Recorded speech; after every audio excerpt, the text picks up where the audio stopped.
sa ating pagiging Pilipino, ang ating pagiging makabansa, at ang ating sinumpang tungkulin sa taong bayan. Malinaw sa akin ang mensahe ng naging resulta ng halalan. Bigo at dismayado ang mga tao sa pamahalaan, lalo na sa mga pangunahing serbisyo. Ang leksyon sa atin ay simple lamang. Kailangan pa natin mas lalong galingan. Kailangan pa natin mas lalong bilisan. Kung datos lang ang pag-uusapan, maganda ang ating ekonomiya, tumaas ang kumpiyansa ng mga negosyante. Bumaba ang inflation, dumami ang trabaho. Ngunit ang lahat ito ay palamuti lamang, walang saysay, kung ang ating kababayan naman ay hirap pa rin at nabibigatan sa kanilang buhay. Kaya sa huling 3 taon ng administrasyon, ibubuhos pa natin ang lahat-lahat, hindi lamang upang mapantayan, kundi mahigitan pa ang pagbibigay ginhawa sa ating mga kababayan.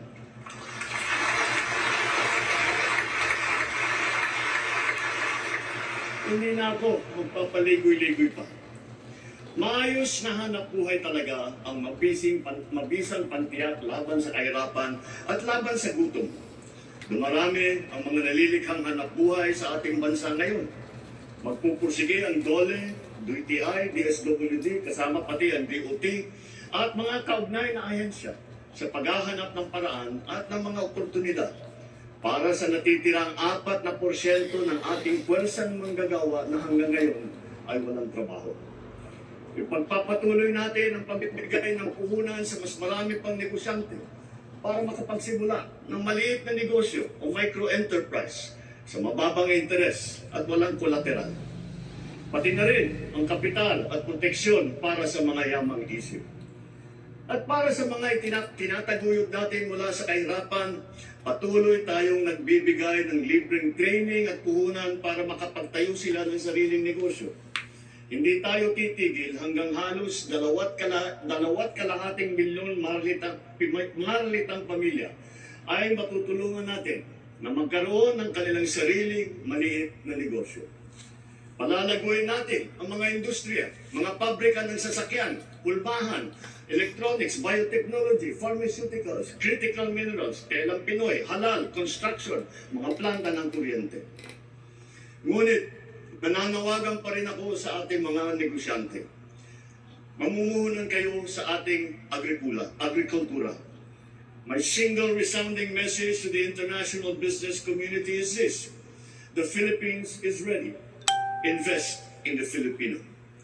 Our cavalcade of dependable and hardworking Filipinos, innately skilled, adaptable, and possessed with a heart for service are here, ready to work and to succeed with you. Sa mga nagtatanong kung nasa na ang 20 pesos na bigas, ito ang aking tugon. Napatunayan na natin na kaya na natin ang 20 pesos sa bawat kilo ng bigas nang hindi malulugi ang ating mga magsasaka.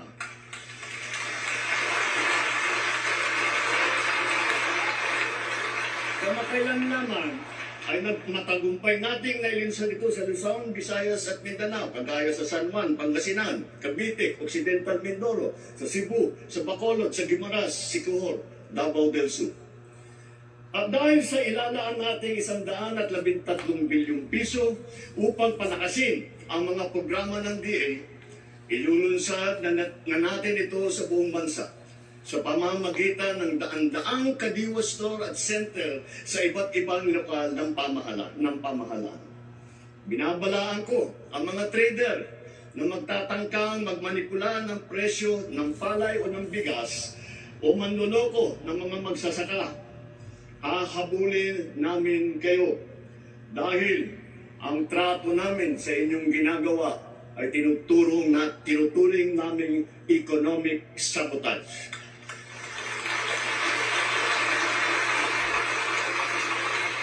Bilang pangunahing solusyon sa mataas na presyo ng baboy, pinalalakas natin ang ating lokal na produksyon. Namimigay tayo ng mga biik at inahin. Nagpapatayo din tayo ng mga biosecured facilities upang lubos na pababain ang presyo ng karne. Nagsimula ng magbakuna labang sa ASF at palalawigin pa natin ito ng pagbabakuna sa lahat.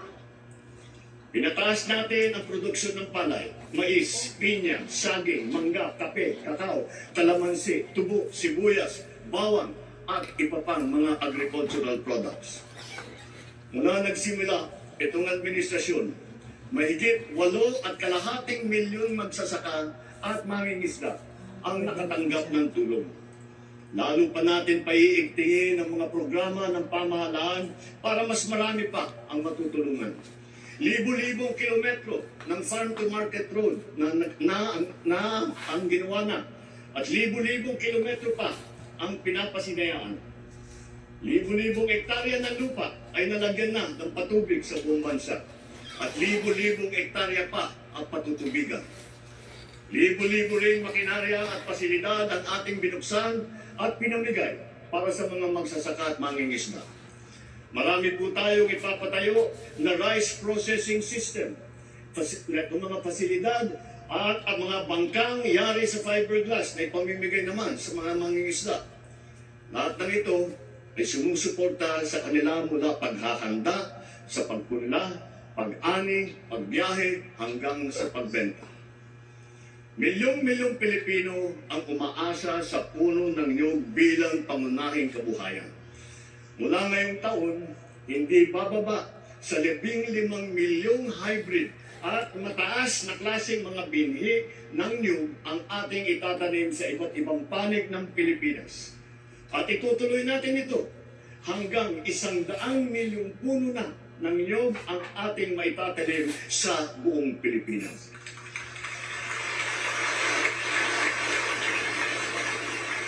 At upang lubos na pasiglahin ang industriya ng niyog, hihilingin natin sa Kongreso na amyendahan ang Coconut Farmers and Industry Trust Fund Act para naman maging mas angkop sa mga pangangailangan ng ating mga magsasaka.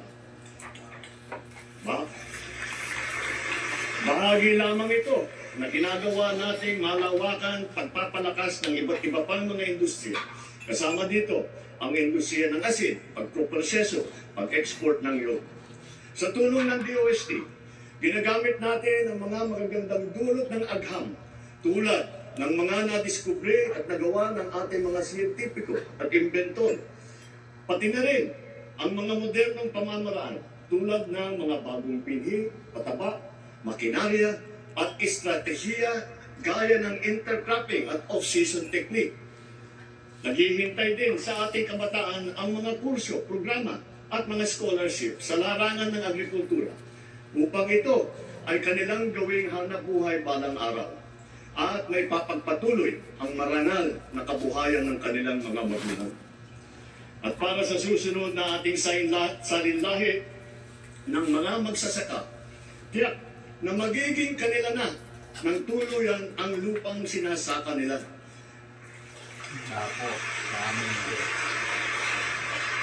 Kasalukuyang pinabibilis ng DAR ang pamamahagi ng mga CLOA at ng mga e-title, pati na yung mga COCROM bilang patunay na wala nang utang ang mga benepisyaryo ng agrarian reform.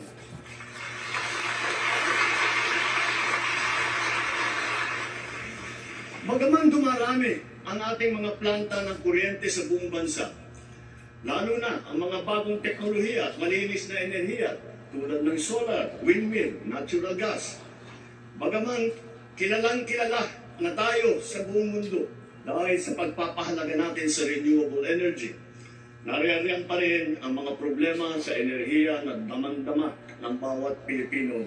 Kagaya ng 3 milyong kabahayan na wala pang kuryente.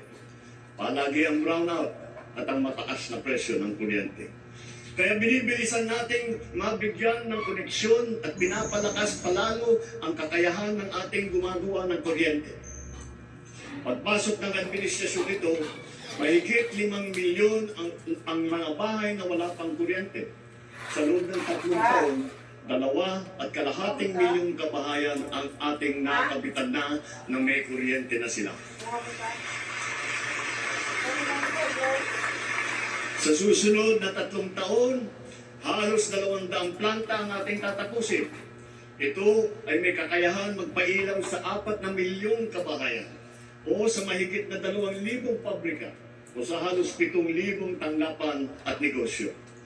Hahabulin at tutuparin ng DOE at NEA ang natatakdang dami ng mga kabahayang makakabitan ng kuryente ngayong taon hanggang 2028. Lalo na sa Quezon, sa Camarines Norte, sa Palawan, sa Masbate, sa Samar, sa Negros Occidental, sa Zamboanga del Sur. At sa pagtatapos ng 2020, dagdag na mahigit 1,000,000 kabahayan pa ang magkakaroon na rin ng kuryente sa pamamagitan ng solar power home system. Lalo pang makatipid ang ating mga kababayan at may pagbili ang anumang sobrang kuryente nila. Isusulong na ng Department of Energy ang net metering program at pabibilisin din ng ERC ang proseso ng pag-aproba nito. Habang inaayos natin ang komplikado nating sistema ng enerhiya sa bansa upang maipababa ang presyo, pinapalawig na natin ang lifeline rate. Bukod sa mga miyembro ng 4P, kasama na rin ngayon ang mga pamilyang nasa listahanan na maliit lamang ang kinikita at ang konsumo naman ay hindi lumalampas sa lifeline rate. Hindi ko palalampasin ang nangyari kamakailan sa Siquijor. Dahil sa malawakang brownout, napilitan pang magdeklara ng state of calamity sa lalawigan. Naperwisyo nito ang mga taga roon, ang kanilang turismo, kanilang negosyo, ospital, sari-saring serbisyo. Sa ginawa nating investigasyon, ano yung ating natuklasan? Mga expired na permit, mga sirang generator na halatang napabayaan, kaya sunod-sunod na bumibigay, mabagal na aksyon at kawalan ng maayos na sistema ng pagbili ng krudo at ng mga pyesa. Ipinag-utos ko sa DOE, NEA at ERC na papalikin sa normal ang serbisyo ng kuryente sa Siquijor bago matapos ang taon. Titiyakin namin na may tatag agad ang mga pasilidad para sa pangmatagalang lunas sa kanilang problema sa kuryente. Hindi na dapat ito maulit-ulit. Iimbisigahan ang naging kababayaan nito at ang iba pang mga katulad na kaso sa buong bansa. Dapat nilang ayusin ang pamamahala ng mga kumpanya ng kuryente at ipag-utos ang pag-refund kung kailangan.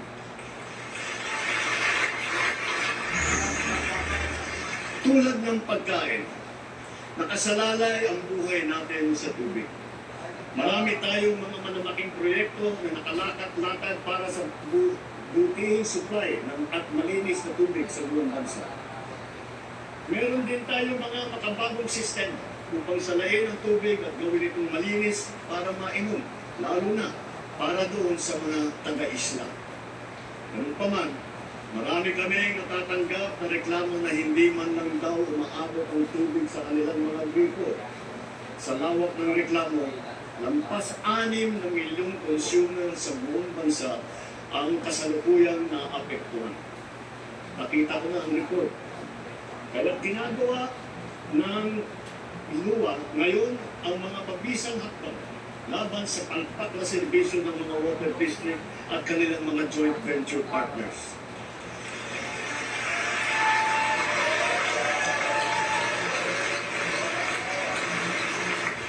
Titiyakin ng luwa na may lalagay na sa ayos ang serbisyo ng tubig ng milyong-milyon nating mga kababayan at gawin mas abot kaya naman ang presyo. Higit sa lahat, titiyakin natin mapapanagot ang mga nagpapaya at nagkulang sa mahalagang serbisyo publiko na ito.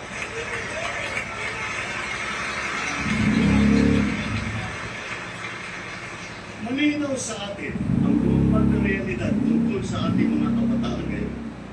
Ang kakulangan sa kaalaman at sa kakayahan, lalo na sa matematika, sa agham, sa pagbabasa at sa wastong pag-unawa.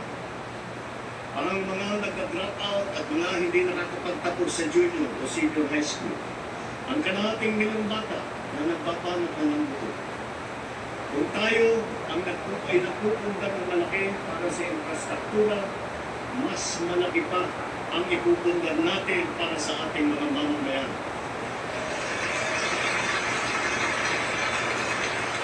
Ito ang pangunahing polisiya natin hanggang matapos ang administrasyon. Puspusan natin inaayos sa pinapaganda nating sistema ng edukasyon. Sa lahat ng mga pinahahalagahan ng administrasyon, ito pa rin ang nasa dulo. Ngayong taon, sinimulan na natin ang Academic Recovery and Accessible Learning o ARAL program at pinalalakas din natin ang Early Childhood Care and Development na hango. Ito ay hango sa dalawang mahahalagang batas na ipinasa ninyo dito sa Kongreso. Maraming mag-aaral ang nakakaranas ng bullying o kaya ay nagdi-depress. Binabandayan din natin ang mental health ng ating kabataan.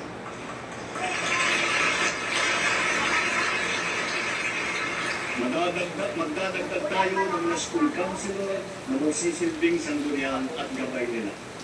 Naglaan tayo ng 1 bilyon para makapagtayo ng mahigit 300 barangay child development center at Bulilit Center sa buong bansa. At ang pinaka-priority ay yung mga nangangailangan na puro na malalayo. At paano lamang yan? Unti-unti nating tutugunan ang matinding kakulangan sa daycare center na napindin mula pa noong 1990.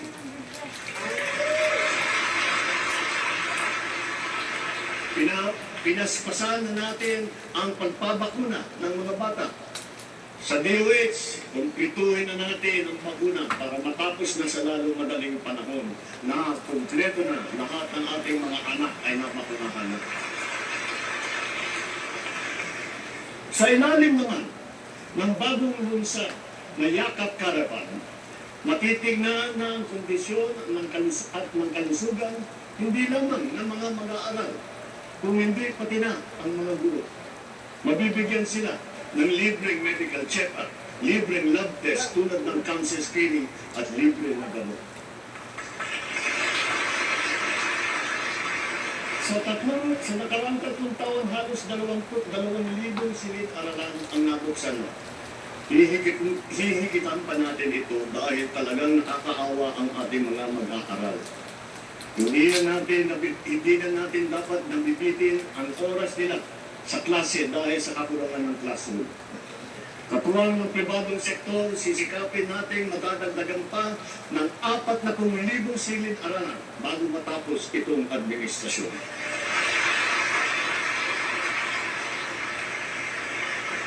Maglalaan tayo ng sapat na pondo para rito.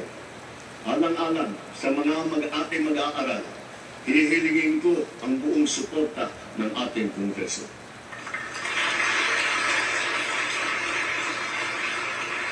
Naging matagumpay ang isinaluwang tutoring at remedial program para sa mga mag-aaral nitong nakalipas na taon at itong summer break. Palalawakin pa natin ito. At maraming salamat sa mga guro at lalo na sa mga ate at kuya na nag-volunteer na tinulungan ang mga maliliit para mas maganda ang resulta nila sa kanilang eskwela.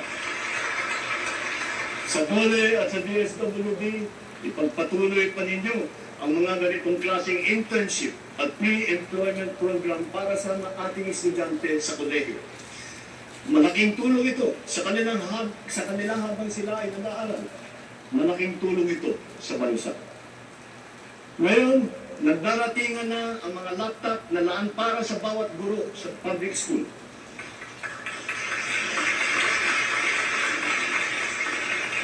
Tiniyak natin na walang anomalya sa pagpili ng mga laptop na ito.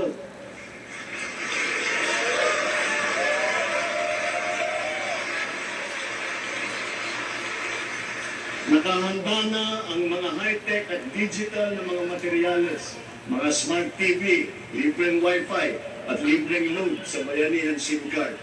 Dahil dito, handa na rin ang ating mga estudyante para makasabay sa makabagong paraan ng pag-aaral sa makabagong mundo.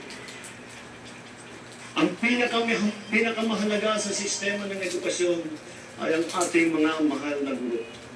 Asahan po ninyo na hindi gagawing sukatan ng galing ninyo o ng performance ninyo ang dami lamang ng estudyante na inyong ipinapasa. Kundi, ang dami ng mag-aaral na inyong pinapahusay at pinapataas ang ambisyon sa buhay.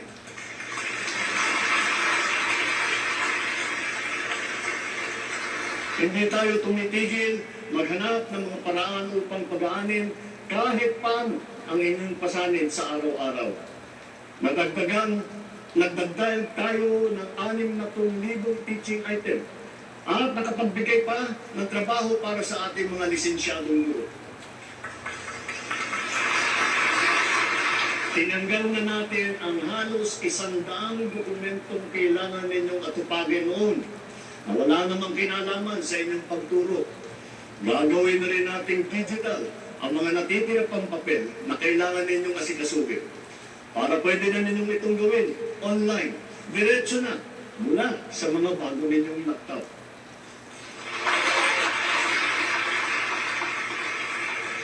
At ngayong school year na ito, makakatanggap na kayo ng kabayaran para sa inyong teaching overload at para sa inyong overtime.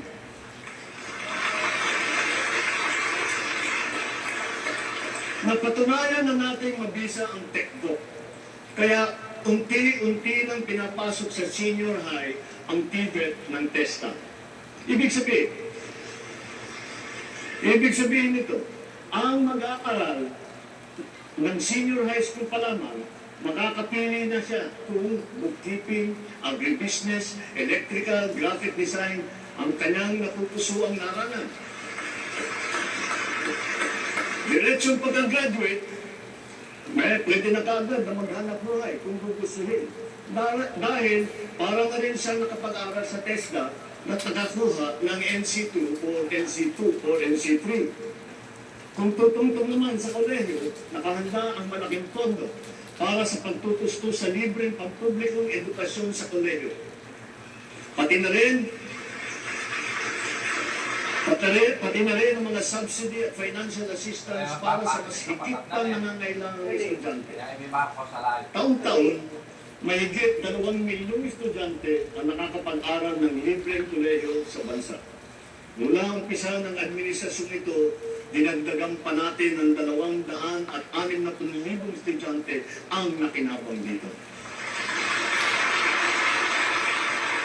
Sa susunod na taon, maglalaan pa rin tayo ng halos 60 bilyong piso para sa libreng edukasyon sa pampublikang kolehiyo at sa TechDoc. Dumami din ang nabigyan ng scholarship sa TESDA. Nito lamang 2024, higit pa sa 200,000 ang natagdag sa mga scholarship ng TechDoc. Sa mga kasama naman sa listahan ng NAC40, itong susunod na 3 taon, bibigyan natin ng mataas na prioridad ang mga anak ninyong tutungtong sa kolehiyo. Kitang-kita natin ang bunga ng mga programang ito. Napakataas ngayon ng bilang ng kabataan nating pumapasok sa kolehiyo o sa TESDA. Pilipinas na ang pumapangalawa sa buong ASEAN sa dami ng mga kabataan pumapasok sa kolehiyo at sa TechDoc. Mas marami na rin ang nakakapagtapos. Kaya mga magulang, sulitin na ninyo ang mga pagkakataong ito. Dahil hangad natin na sa lalong madaling panahon, ang bawat isang pamilya ay may anak na nakapagtapos ng kolehiyo o sa TESDA.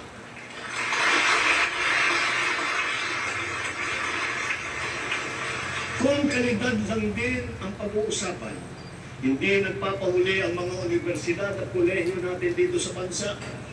Mula sa 22 noong 2022, ngayon 114 na sa kanila ay kinikilala sa buong mundo. 6 na po nito ay public school. At bilang natatanging pagkilala, gagawaran natin ng Presidential Merit Scholarship ang mga high school graduate na makakakuha ng matataas na honor.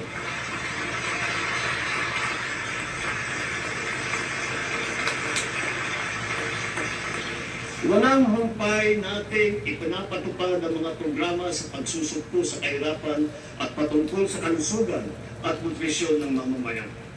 Tuloy-tuloy pa rin ang ating programang 4Ps. Hangad din natin na amyendahan ang batas ng 4Ps upang matiyak na talagang sapat ang panahon para maitaguyod ang kanilang paghihirap. Maitaguyod sila sa ang mga maghihirap. Mula nang nagsimula itong administrasyon, mahigit 5 milyong kabahayan ang nagbenepisyo sa conditional cash grant ng 4P. Mas maganda pa ang balita na sa 3 taon, halos 1.5 milyong pamilya ang gumanda na ang buhay. Kaya nakakapag-graduate na sa program ng 4Ps. Bakit natin lahat ang mga kababayan natin na namubuhay sa lansangan. Sila ang pinakanangangailangan ng tulong ng pamahalaan. Sa ating mga LGU, hanapin ninyong lahat na ipasok silang lahat sa 4Ps at sa iba pang mga programa ng DSWD. Para naman, maitaguyod natin sila at magsimula na ang kanilang paglakbay tungo sa pag-unlad ng kanilang buhay.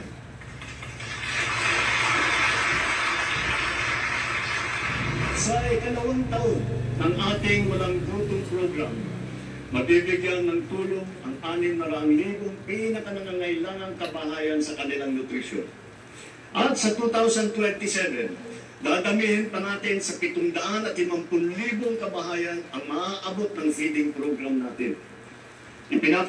Pinapagpatuloy ng DSWD at ng DepEd ang feeding program nila para sa mga daycare center sa pampublikong paaralan at nakapagbigay ng masustansyang pagkain at gatas sa mahigit 3.5 milyong mag-aaral sa buong bansa.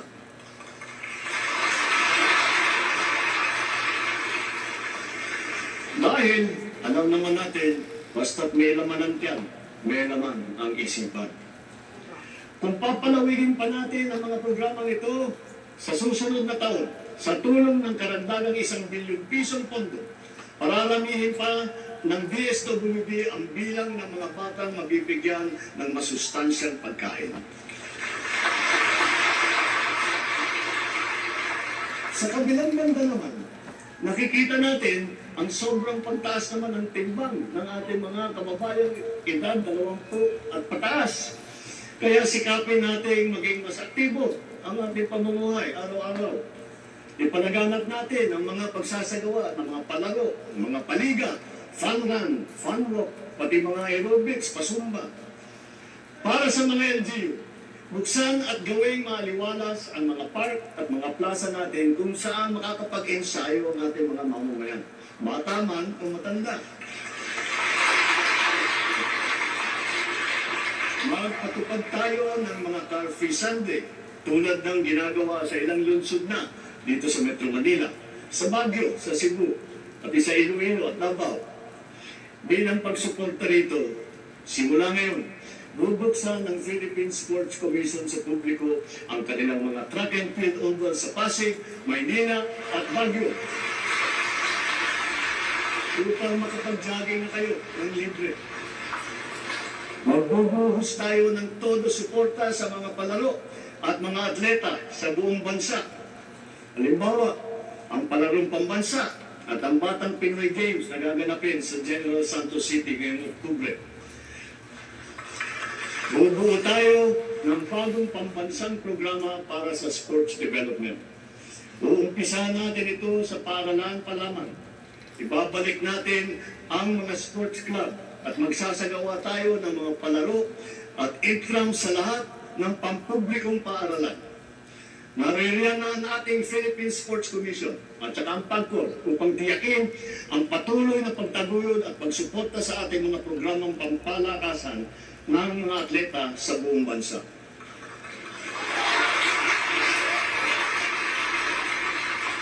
Dahil sa mga ito, ang ating kabataan ay maagang namumulat sa sport, humuhusay at tumataas ang kumpiyansa.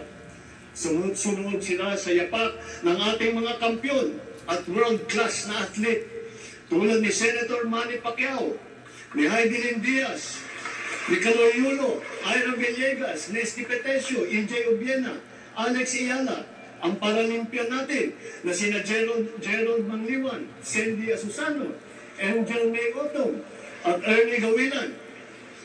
Sama na rin natin yung bago nating kampiyon, si PNP Chief Nick Torres.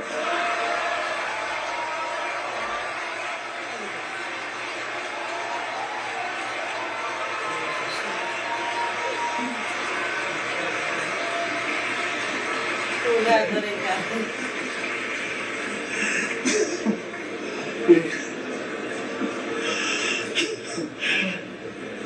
Gulat si Chief PNP. At siyempre, pati pa ang ating kampiyon sa Asian Winter Games, Philippine Men's Curling Team. Akalain mo nga naman, walang winter dito sa Pilipinas. Napatunayan pa rin natin na kaya natin maging kampiyon sa Winter Games. Kilalanin natin ang mga atleta na umani ng karangalan para sa Pilipinas. Hindi lamang sila nakapaghatid ng kasiyahan sa buong sambayanan, pinalakas pa nila ang ating pagmamahal sa bayan at lalo pang pinatingkad ang dangal ng bawat Pilipino.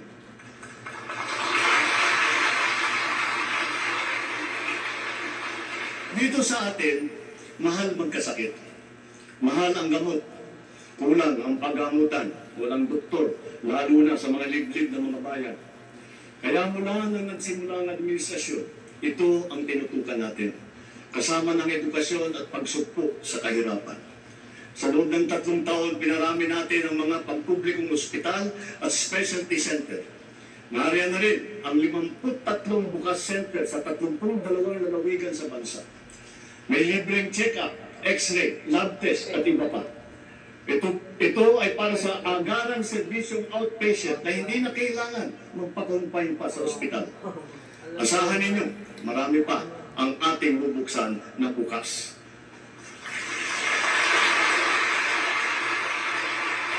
At nasisiyan ako ng makapag-report na sa kauna-unahang pagkakataon, ang bawat bayan po sa Pilipinas ngayon ay may doktor.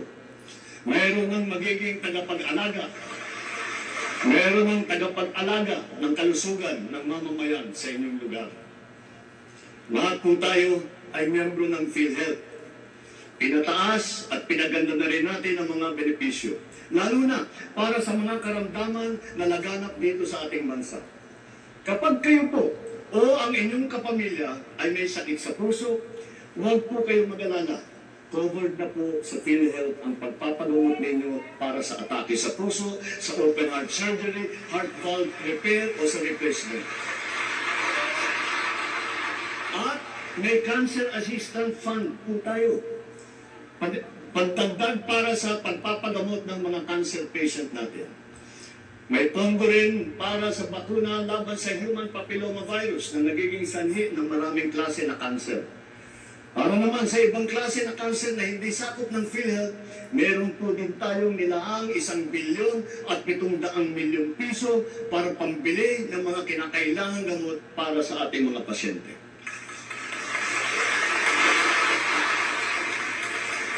Sa mga nagdadialysis, ang mga session ninyo na 3 beses sa 1 linggo, libre na sa buong taon.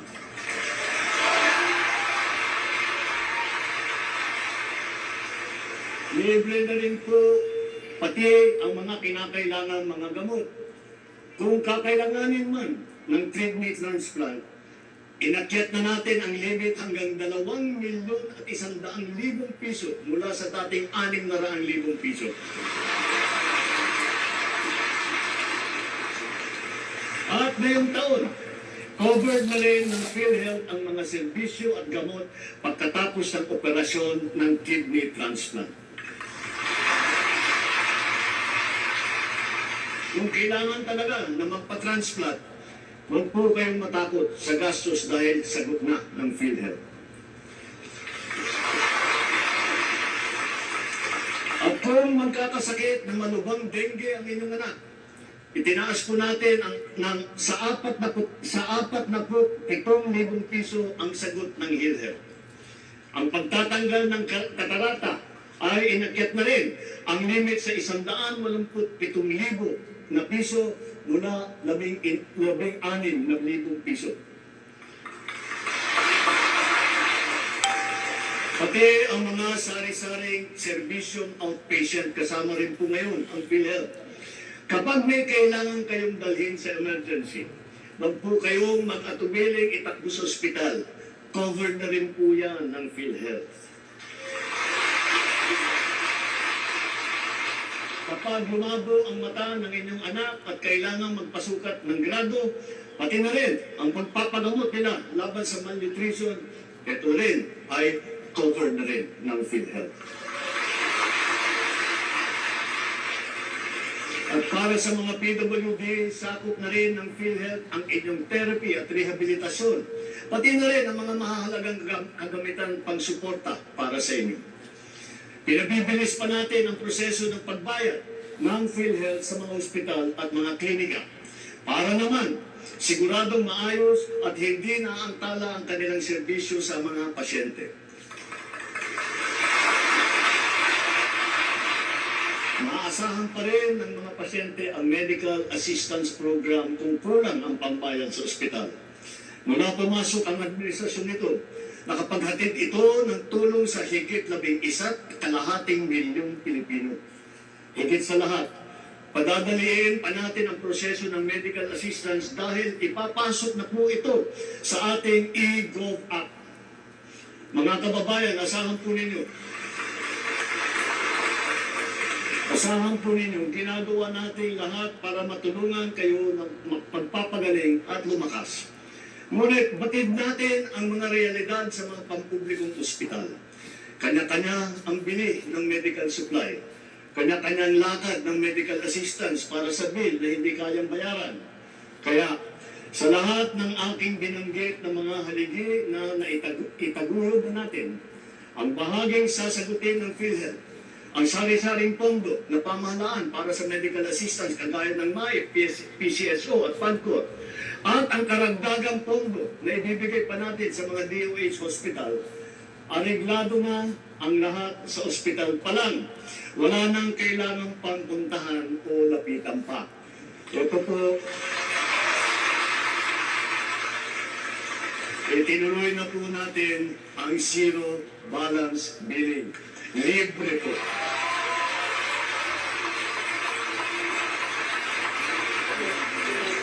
Ibig sabihin, ang serbisyo sa basic accommodation sa ating mga DOH na ospital, wala nang babayaran ang pasyente dahil bayad na ang bill ninyo.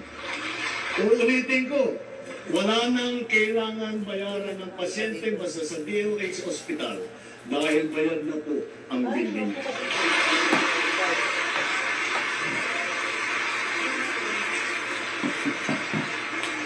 Asahan ninyo, pagpapatuloy ang malawakang programang pang-infrastruktura ng administrasyon. Ang mga naglalakihang proyekto ay nakalatag sa buong kapuluan. Mga daan, tulay, tren, paliparan, pantalan, patubig, at murang pabahay. Ilan dito matatapos ngayong administrasyon na ito. Ang iba naman, makukumpleto pa at mararamdaman ang dalang ginhawa pagkatapos pa ng ating termino. Nagpupundag po kasi tayo para sa kinabukasan. We are not building only for today. We are building also for tomorrow.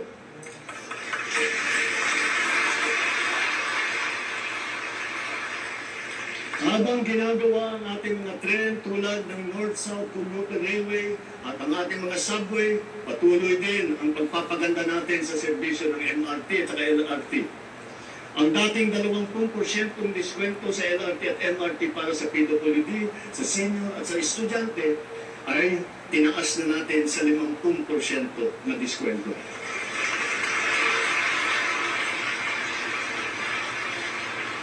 Mayroon na po tayong 1+3 Pamilya Pass.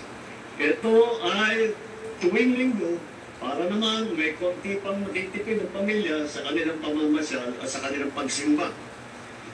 Ang tinatawag na dial ng mga tren na binili noong pang 2014 at hindi pa nagamit ay sinimulan na nating mapaganda at mapatakbo sa MRT.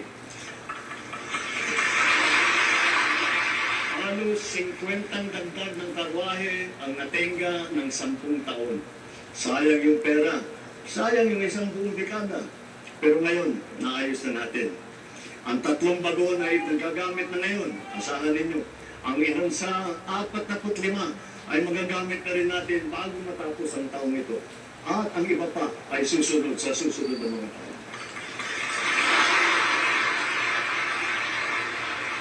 Magtatanong ako sa iba sa inyo, naalala po ba ninyo yung tinatawag nating love bus?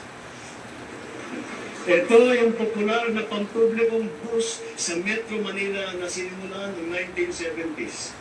Ngayon, hindi lang natin ibabalik ang love bus, gagawin pa natin itong libre.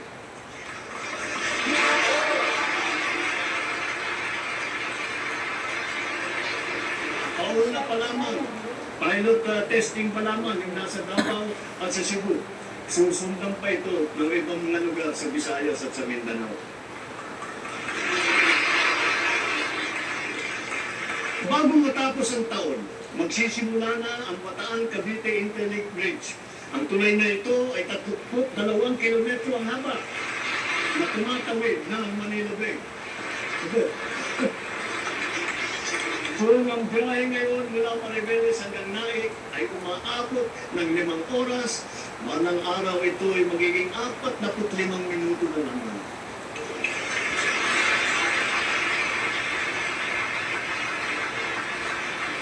Ang mga riles ng PNR Bicol Line na sinira ng Bagyong Christine ay unti-unti natin pinatitibay at naayos na.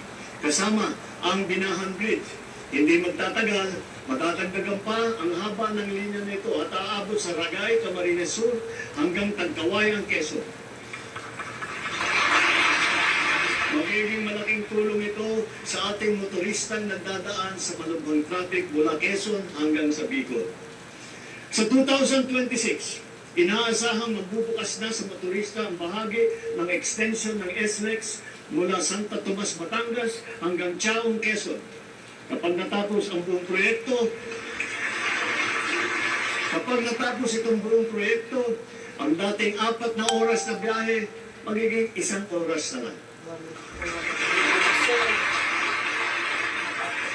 Kaya inaatasan ko ang DOTR at DPWH na bantayang mabuti ang mga proyekto sa kahabaan ng Quezon patulak ng Bicol at tiyakin tama ang kalidad, matibay, at nasa takdang oras ang pagtatapos.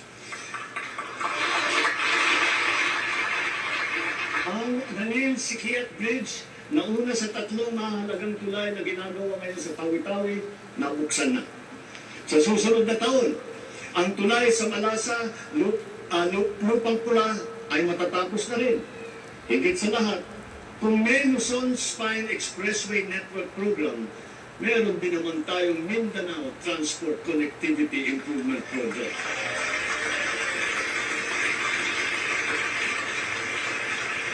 Sa proyektong ito, aayusin natin ang mga pangunahing daan na nag-uugnay sa Cagayan de Oro, sa Davao, General Santos, na may haba na 428 kilometro.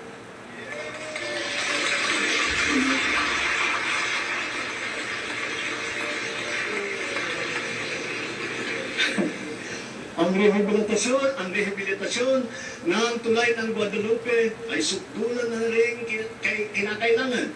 Nasa Senado pa ako. Pinag-uusapan na ito. Hindi ko papayagan tumuwid pa ito sa susunod na administrasyon. Paligtasan na ng publiko ang nakataya. Hindi po isasara ang Guadalupe Bridge.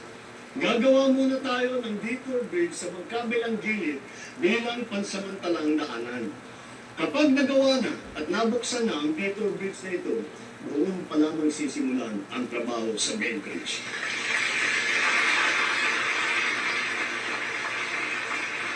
At sa kabila ng mga higanteng tulay na ito, huwag natin kaliligtaan ang mga hanging bridge sa iba't ibang lugar sa ating bansa. Mahalaga ang mga ito sa pang-araw-araw na buhay ng publiko, lalo na yung mga guro at ang ating mga estudyante. Ilan ang nababalitaan kong insidente na pagbagsak ng mga tulay na ganito. Halimbawa, yung nangyari sa Mitsalip, sa Buanga del Sur, at sa iba pang mga lugar. Kawawa naman ng mga kababayan natin, walang kamalay-malay na napiktima at nasasaktan. Na pawang mga batang mag-aaral at kanilang mga guro. Sa DILG, DPWH at OPAPRO, buntahan ninyong lahat ng mga ito at suriing mabuti ang kondisyon. Sa tulong ng pamana at iba pang mga programa, ayusin at kumpunihin natin agad lahat sila. Sa mga proyekto, hindi natin papayagan at palalampasin ang mga katiwalian sa pangangasiwa. Ang kapalpakan sa pagdisenyo at sa pagkakagawa, ang mababang kalidad at marupok na materyales, ang pagkaantala ng proyekto, at ang kapabayaan sa tamang pagmentina at pagkumpuni. Halimbawa, sa Kabagan, Santa Maria Bridge na sa Isabela, sinimulan noong 2014, ginastusan ng taong bayan ng 1 bilyon. 10 taon tinayo. Nung binuksan, ilang araw pa lang, hindi pa na agad. Napakamahal. Ang tagal ginawa. Ang bilis na sira. San Juanico Bridge naman, 50 taon na, nakatayo pa rin hanggang ngayon. Ganun siya katibay. Ngunit nakaligtaan naman ang wastong pagmintina at pagkumpuni sa pagdaan ng mga dekada. Nalagay patuloy sa panganib ang publiko. Hindi ko dapat ganito. Sa Build Better More, hindi ang kapakanan, higit ang kapakanan at kaligtasan ng mamamayan ang napakamahalaga. At ang mga proyekto, tama dapat ang disenyo. Mataas dapat ang kalidad, natatapos sa takdang oras, at naaalagaan at namimimintina ng mabuti. Napakahalaga ng internet sa ating pagtahak patungo sa bagong Pilipinas. Kaya nitong padaliin at baguhin ang pamumuhay ng ating mga mamamayan. Hindi lang ito para sa may kaya o para lamang sa mga bata. Ito ay kailangan na ng lahat. Natapos na ang Phase 1, 2 at saka 3 ng ating National Fiber Backbone Project na magpapalakas at magpapabilis sa ating internet. Kasabay nito, patuloy pa natin pinalalawig ang libreng Wi-Fi sa buong bansa. Noong Hunyo ng 2022, mga 4,000 free Wi-Fi sites lang ang meron tayo. Ngayon, halos 19,000 ang free Wi-Fi sites sa buong bansa.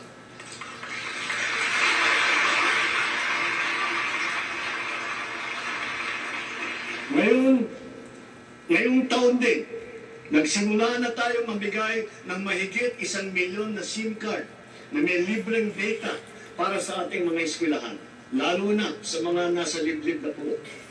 At dahil pag pinaganda at pinabilis natin, dadami pa ang mga bagong tore at cell site sa mga gida. Ngunit kulang pa rin ang mga ito. Halos 12,000 pampublikong paralan pa ang walang internet. Kaya sinisiguro ng DICT at ang DepEd na bago matapos ang taong ito, magkakaroon na ng koneksyon ng internet ang lahat ng pampublikong paaralan.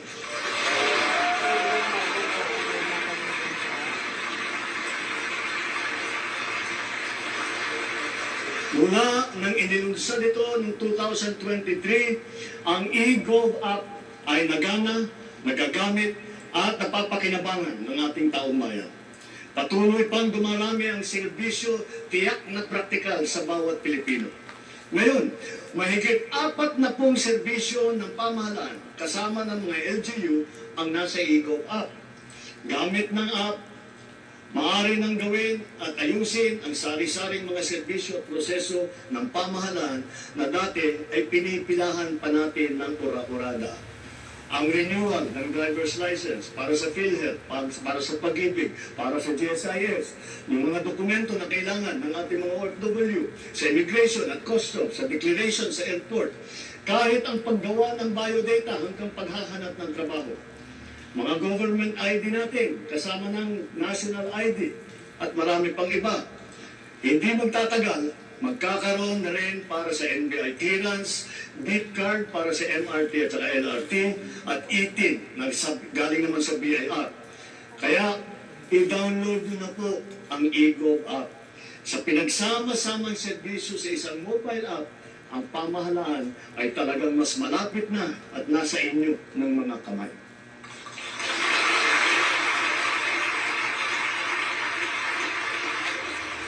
Sa LTO, alam kong tapos nyo ang paghahabol sa paggawa ng mga plaka ng motor na nabinbin mula pa noong 2014. 11 taon.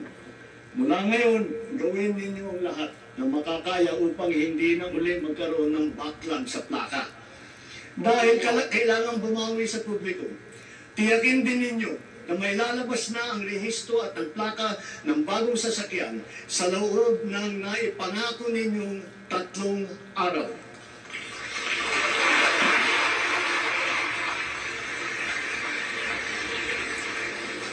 Ang kapayapaan ay mahalagang pundasyon ng bagong Pilipinas. Kaya pinapatatag natin ito kasabay ng ating paggunlad. Patuloy tayo sa pagpapatibay ng ating kapulisan at sandatahang lakas. Ang mga armamento, sasakyan, pandigma at sandata ng ating kapulisan at sandatahang lakas ay patuloy na dadagdagan angkop sa layuning modernisasyon at komprehensibong pagtanggol ng ating kapuluan. Ang libo-libong mga nag-alsa dati laban sa pamahalaan, nagbagong buhay na at nagbabalik loob na. Tinataguyod natin kasama ang kanilang pamilya.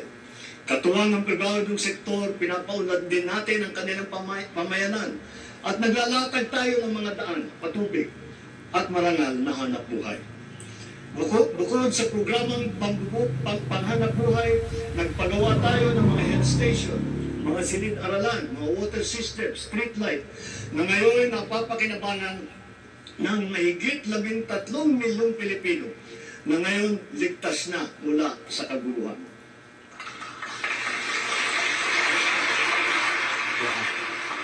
At sa wakas, wala na rin nalalabing grupong gerilya sa bansa.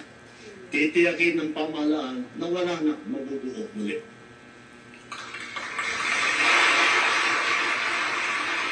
Magkakasangga ngayon ang AFP, PNP at mga dating rebelde sa pagpapanatili ng kaayusan at kapayapaan sa BARN.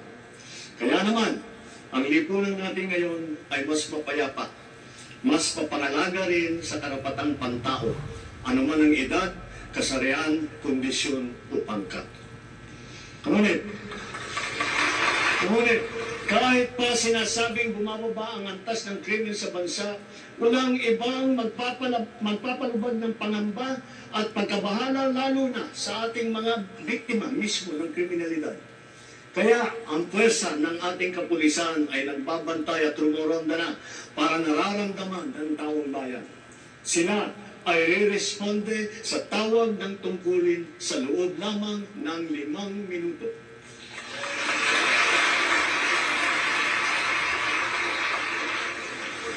Nagtutulungan ang buong pamahalaan para lutasin ang mga kaso ng mga nawawala dahil sa walang pakundangang kagagawan ng mga sindikato sa likod ng madilim na mundo ng mga sabungan. Hahabulin at pananagutin natin ang mga utak at mga sangkot, civilian man o opisyal.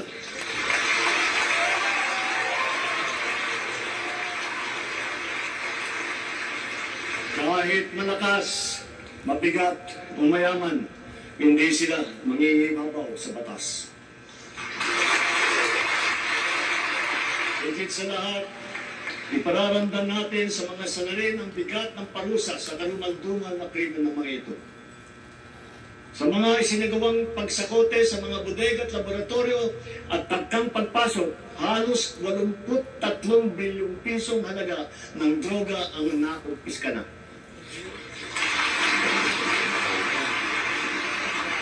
Kamakailan naman, may mga malalaking kargamento na nagkakahalaga ng bilyon-bilyon na nasabat natin sa Zambales, sa Pangasinan, sa Cagayan, Tondo, Muntinlupa, Ilocos Sur, Ilocos Norte, Cebu, Batangas, Rizal at Cavite. Noong isang buwan, personal kong sinaksihan ang pagsira ng halos 1.5 tonelada ng sabu at iba't ibang klase pa ng iligal na droga. Sa lahat ng mga operasyon na ito, mahigit 153,000 ang naaresto. Mahigit 9,000 at 600 sa kanila ay high-value target. Ang pinakamasaklap, mahigit 677 sa kanila ay kawani ng pamahalaan. Mahigit 100 ay hanal na opisyal. Mahigit 50 ay pulis. Sa 3 taon lamang, halos mapantayan na ang kabuuang huli ng nakaraang administrasyon.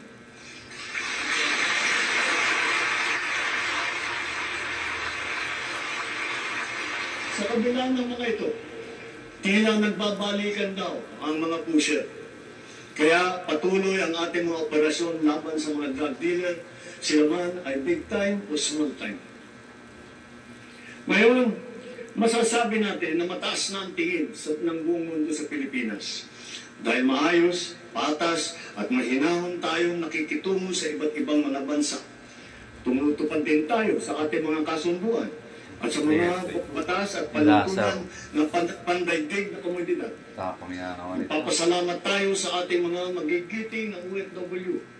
Dahil sa kanila, naipamalas ang angking galing, kabutihan at puso ng Pilipino sa lahat ng sulok ng daigdig. Sa harap ng mga bagong banta sa ating kapayapaan at soberanya, mas maigting ngayon ang ating paghahanda, pagmamatyan at pagtatanggol sa ating sarili. Ganun pa man, tayo pa rin ang nagtitimpi at nananatiling nagpapasensya, lalo na sa pagtanod sa ating buong kapuluan at sa pangangalaga sa ating interes. Subalit ngayon, mas pataas pa ang ating kumpiyansa dahil mas marami na tayong mga kasangga na magiging kabalikat natin sa oras ng matinding pangangailangan. Then as now, our foreign policy remains the same. Mabuhay po mga OFW sa buong mundo. The Philippines is an enemy to none. That will be our main focus as we, the Philippines, host the ASEAN Summit in 2026.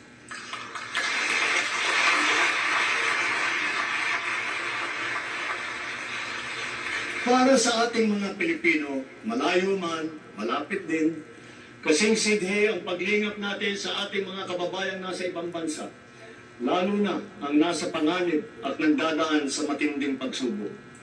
Hindi po biro at sadyang mapanganib ang hanap buhay ng ating tripulante. Ang trahedya na sinapit nila sa kamay ng mga rebeldeng Houthi ay isang halimbawa. Matapos ang mahigit 4 na araw, ang mga kababayan nating nabinihan ng rebeldeng Houthi ay pinalaya na rin. Dala ng ating pakikipagtulungan sa Sultanate of Oman. Ngayon din, dahil sa ating masigasig ng pakikipag-ugnayan, sa loob ng 3 taon, nagawa ng kapatawaran ang mahigit 600 kababayan nating nahatulan dahil sa sari-saring paglabag sa batas sa ibang bansa, lalo na sa UAE, sa Qatar, sa Bahrain, at sa iba pa. And so, for their crucial and most beneficent sovereign intervention, I personally convey the entire nation's sincerest gratitude to the Sultanate of Oman, the United Arab Emirates, the State of Qatar, the Kingdom of Bahrain, the State of Kuwait, and to all the leaders of various countries that have granted clemency and have shown kindness to our beleaguered compatriots. Maraming salamat po. Thank you very, very much.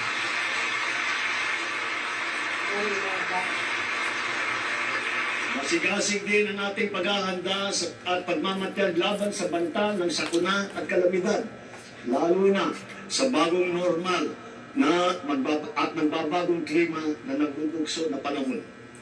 Ngayong Hulyo, 4 na bagyo na ang dumaan sa atin. Sabi ng Pag-asa, mga 12 pa ang nagbabantang papasok sa bansa hanggang Disyembre. Sa 24 nating aktibong bulkan sa bansa, 4 ang kasalukuyang nag-aalboroto, lalo na ang Canlaon sa Negros. Hindi tayo dapat tumigil sa ating mga ginagawang paghahanda dahil ang banta ay patuloy na naririyan. Dapat ay maging likas at otomatik na ang mga wastong gawi sa tuwing may sakuna. Dahil sunod-sunod ang mga sakuna. Lalo na ang bagyo, mahalagang itanim ang prinsipyo na continuous improvement, kung saan tayo ay natututo sa palaging humuhusay at sa bawat karanasan. Nareremedyohan kung saan tayo nagkulang at saan natin dapat galingan pa. Kasama ng mga mahalagang infrastruktura, dadagdagan pa natin ang mga makabagong evacuation center ng ating naipadawiuna. Hindi na dapat pang gamitin bilang evacuation center ang ating mga paaralan.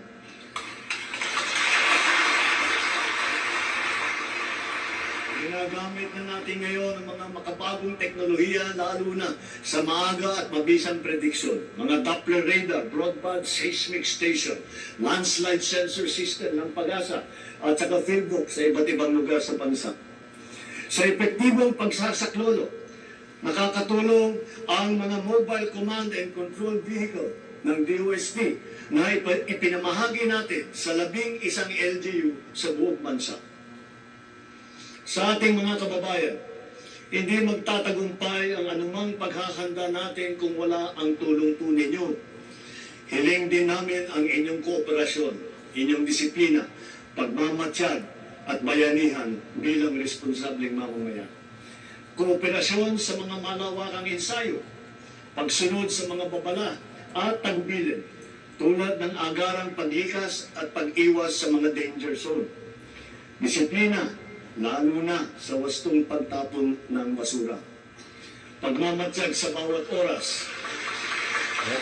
Pagmamatsyag sa Bawat oras. isa may responsibilidad dyan, yung sa kapag may basura. magbabadyang Na hagupit talaga na panahon, sa tamang sa ano, pag-alam tamang sa, mga sa pag-alam lugar, sa malapit na hindi kung evacuation saan-saan. center, pakikinig sa totoong balita at pagtatalima sa mga alituntunin ng pamahalaan. Higit sa lahat, bayanihan sa pagdadamayan at pagtutulungan, lalo na sa mga nasalanta nating kapwa. Mahirap man, kailangan natin itong gawin. Kailangan natin magsakripisyo upang masiguro na nailayo natin sa kapahamakan ng ating mamamayan dahil mahalaga ang bawat buhay ng Pilipino.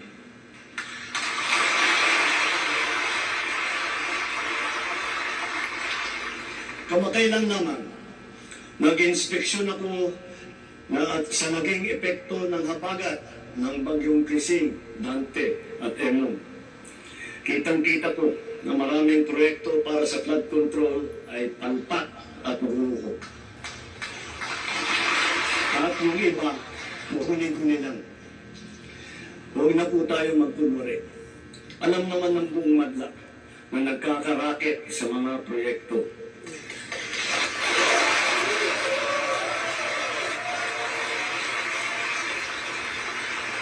Mga kickback, mga initiative, errata, SOP, for the boys.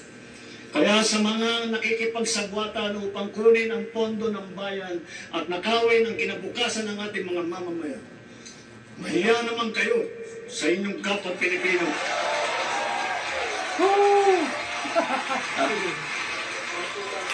Tama nga po yan. Mahiya naman kayo sa mga Pilipino, sa mga mayang Pilipino. Sa mga kabahayan nating naanod o nalubog sa mga pagbaha. Yung mga maliliit na tao, nagsasuffer dyan. natin na magmamana sa mga utang na ginawa ninyo ang ginusino ng pera.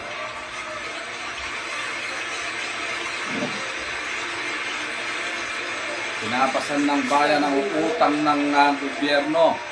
Pinubulsa lang ng iilan.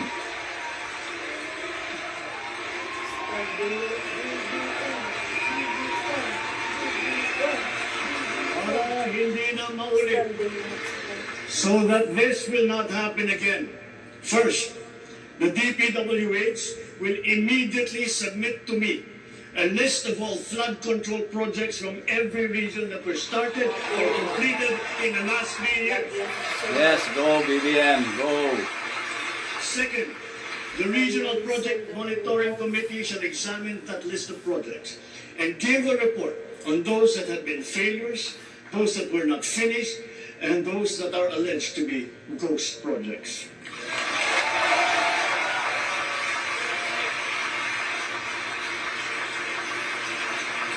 And third, we will publish this list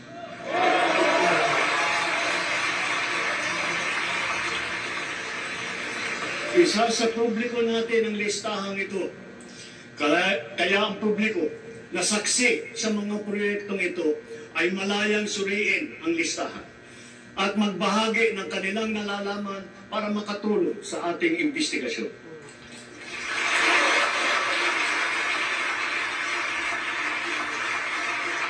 At the same time, there will be an audit and performance review regarding these projects to check, to make sure, and to know how your money was spent.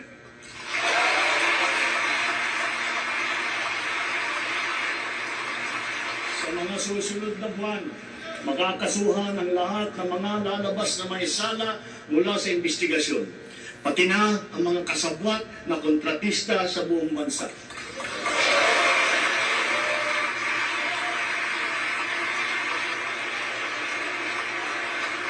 Kailangan Dapat talaga may malaman ganyan, ng may taong performance bayan audit. ang buong katotohanan. Bawat region. No? Kailangan may managot sa naging matinding pinsala at katiwalian.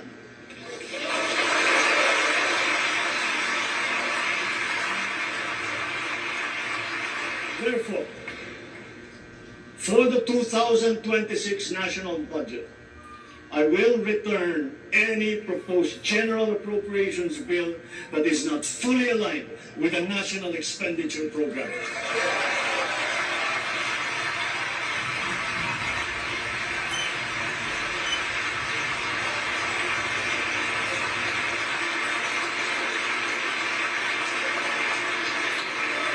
And further, I am willing to do this even if we end up with a reenacted budget.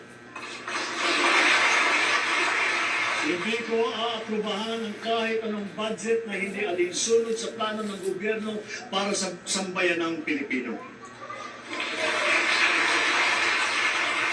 Mga kababayan, sa paghantong natin sa kalahati ng termino ng administrasyon, susuong tayo sa susunod na 3 taon. Nakadala sa aking puso ang mga leksyon na natutunan ko mismo mula sa inyo. Ito ang nagbibigay sa akin ng bago at pinag-iba yung gana sa trabaho, sigla sa serbisyo at dedikasyon sa Pilipino.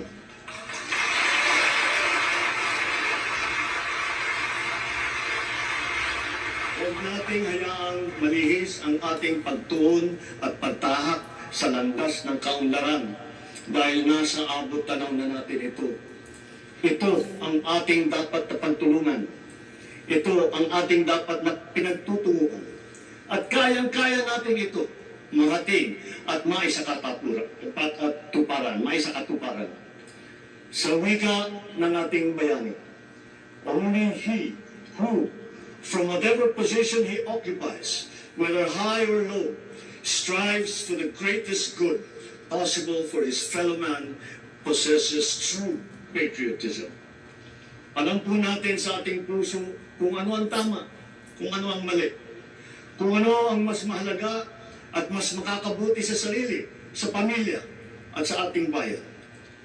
Sa mga matitinding hamon na binabato at hinaharang ng ating mundo ngayon, nasa likod ninyo ang pamahalaan. At huwag tayong matakot. Huwag tayong titiklop. Huwag tayong mawawalan ng pag-asa. Dahil ang Pilipino ay likas na matapang, magaling, masipag, matibay, at maputi.